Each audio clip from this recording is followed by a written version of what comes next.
ಸಿಟಿಯಲ್ಲೂ ಕೂಡ ಬೆಳಗ್ಗೆಯಿಂದಲೇ ಪ್ರತಿಭಟನಾಕಾರರು ತಮ್ಮ ಪ್ರತಿಭಟನೆಯನ್ನ ನಡೆಸ್ತಾ ಇದ್ರು. ಕನ್ನಡ ಪರ ಸಂಘಟನೆಗಳು, ವಿವಿಧ ಸಂಘಟನೆಗಳು ಒಕ್ಕೂಡಾಗಿ ಎಲ್ಲ ಸಿನಿಗಾರಿಯರು ಕೂಡ ಸೇರ್ಕೊಂಡಿಕೊಂಡು ಪ್ರತಿಭಟನೆಯನ್ನ ನಡೆಸ್ತಾ ಇದ್ರು. ಅದೀಗ ಬೆಂಗಳೂರಿನಲ್ಲಿ ಬೆಳಗ್ಗೆಯಿಂದಲೂ ಪ್ರತಿಭಟನೆಯನ್ನ ಏನು ನಡೆಸಲಾಗ್ತಾ ಇತ್ತು, ಸಾಕಷ್ಟು ರೀತಿಯಲ್ಲಿ ಪ್ರತಿಭಟನೆಯನ್ನ ಕೂಡ ನಡೆಸಲಾಗಿತ್ತು. ಹಾಗೆ ಕರ್ನಾಟಕ ಬಂದ್ ಹಿನ್ನೆಲೆಯಲ್ಲಿ ಬೆಂಗಳೂರು ಅಕ್ಷರಶಃ ಸ್ತಬ್ಧವಾಗಿತ್ತು ಅಂತಲೇ ಹೇಳ್ಬೋದು. ಯಾವುದೇ ರೀತಿಯಾದಂತಹ ಒಂದು ಖಾಸಗಿ ಬಸ್ಗಳಿರ್ಬೋದು, ಸರ್ಕಾರಿ ಬಸ್ಗಳಿರ್ಬೋದು, ಎಲ್ಲವೂ ಕೂಡ ಸ್ಥಗಿತಗೊಳಿಸಲಾಗಿತ್ತು. ಆದರೆ ಈಗ ಒಂದು ಸಹಜ ಸ್ಥಿತಿಯತ್ತ ಈಗ ಸಿಲಿಕಾನ್ ಸಿಟಿ ಈಗ ನಿಧಾನವಾಗಿ ಬರುತ್ತಾ ಇದೆ ಅಂತ ಹೇಳ್ಬೋದು. ಯಾಕಂದ್ರೆ ಸಾಕಷ್ಟು ರೀತಿಯಲ್ಲಿ ಪ್ರತಿಭಟನಾಕಾರರು ತಮ್ಮ ಆಕ್ರೋಶವನ್ನ ವ್ಯಕ್ತಪಡಿಸಿದ್ರು. ಕೈಗೆ ಬ್ಲೇಡ್ನಿಂದ ಕೈ ಕೂಡಿಕೊಂಡು ತಮ್ಮ ಆಕ್ರೋಶವನ್ನ ವ್ಯಕ್ತಪಡಿಸಿದ್ರು. ವ್ಯಕ್ತಿಯೋರ್ವ ಚಾಕುವಿನಿಂದ ಹೊಟ್ಟೆಯನ್ನ ಎದ್ದುಕೊಂಡು ಕೂಡ ತನ್ನ ಆಕ್ರೋಶವನ್ನ ವ್ಯಕ್ತಪಡಿಸಿದ್ದ. ಇದೆಲ್ಲದರ ಹೊರತಾಗಿ ಈಗ ಸಹಜ ಸ್ಥಿತಿಯತ್ತ ಈಗ ಸಿಲಿಕಾನ್ ಸಿಟಿ ಈಗ ನಿಧಾನವಾಗಿ ಮರಳುತ್ತಾ ಇರುವಂತದ್ದು.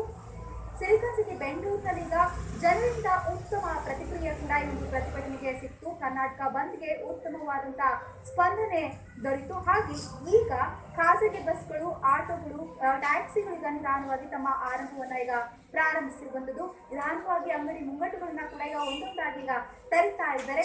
ಬೆಳಗ್ಗೆಯಿಂದಲೂ ಕೂಡ ಸಾಕಷ್ಟು ರೀತಿಯಲ್ಲಿ ಪ್ರತಿಭಟನೆಗಳನ್ನ ನಡೆಸಲಾಯಿತು. ಈ ಒಂದು ಪ್ರತಿಭಟನೆಗೆ ಎಲ್ಲಾ ರೀತಿಯಲ್ಲೂ ಕೂಡ ಪ್ರತಿಯೊಬ್ಬರು ಕೂಡ ಬೆಂಬಲವನ್ನ ವ್ಯಕ್ತಪಡಿಸಿದ್ರು. ಇಡೀ ಬೆಂಗಳೂರಿನಲ್ಲಿ ಎಲ್ಲರೂ ಕೂಡ ಒಗ್ಗಟ್ಟಾಗಿ ತಮ್ಮ ಬೆಂಬಲವನ್ನ ವ್ಯಕ್ತಪಡಿಸಿದ್ರು. ಈಗ ಸಹಜ ಸ್ಥಿತಿಯತ್ತ ಸಿಲಿಕಾನ್ ಸಿಟಿ ಈಗ ನಿಧಾನವಾಗಿ ಮರಳುತ್ತಾ ಇದೆ.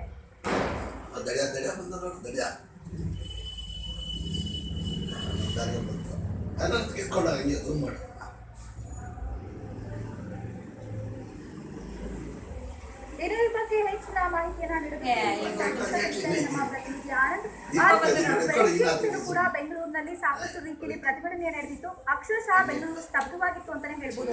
ಈಗ ಬೆಂಗಳೂರು ಈಗ ಒಂದು ಸಹಜ ಸ್ಥಿತಿಯತ್ತ ಮರಳುತ್ತಿದೆಯಾ ಹೇಗೆ ಅಂತ?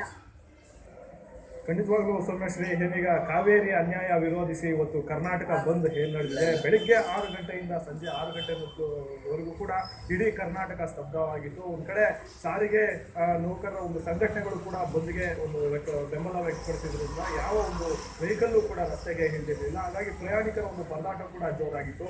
ಇದೀಗ ಸಿಲಿಕಾನ್ ಸಿಟಿಯಲ್ಲೂ ಕೂಡ ಸಾಕಷ್ಟು ಮಂದಿ ಕನ್ನಡಿಗರು, ಕನ್ನಡ ಪರ ಸಂಘಟನೆಗಳು ಬಂದ್ಗೆ ಬೆಂಬಲ ನೀಡಿದ್ರಿಂದ ಅಕ್ಷರ ಬೆಂಗಳೂರು ಕೂಡ ಇವತ್ತು ಸ್ತಬ್ಧ ಆಗಿತ್ತು. ಈ ಹಿನ್ನೆಲೆಯಲ್ಲಿ ಕೆಲವು ಪ್ರಯಾಣಿಕರಿಗೆ ಮತ್ತೆ ಕೆಲವು ವರ್ತಕರಿಗೆ, ವ್ಯಾಪಾರಿಗಳಿಗೂ ಕೂಡ ತೀವ್ರವಾದಂತಹ ಒಂದು ಈಗ ಬೆಂಗಳೂರು ಸಹಜ ಸ್ಥಿತಿಗೆ ತೆರಳುತ್ತಾ ಇರುವಂಥದ್ದು. ಅಂದ್ರೆ ಈಗ ಮೆಜೆಸ್ಟಿಕ್ ಬಸ್ ನಿಲ್ದಾಣವಾಗಿರುವಂಥದ್ದು.